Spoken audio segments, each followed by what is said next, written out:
In a small town where everything moved on time, lived a girl named Lena, who never did. She was always late. Late to school, late to chores, late to life. People stopped waiting for her. One day, she found something strange. A broken clock hidden under an old tree.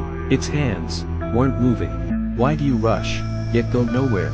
the clock whispered. Lena froze. She had never heard time speak. The next morning, something impossible happened. The entire town froze. Birds stopped mid-air. People stood still. Only Lena could move. "You don't respect time," the clock said. "So time stopped respecting you." Lena's heart sank. To restart time, Lena had to fix moments she once ignored, helping someone she once passed, finishing what she once quit. As the final act, she showed up early. For the first time, she waited. And suddenly, the world moved again.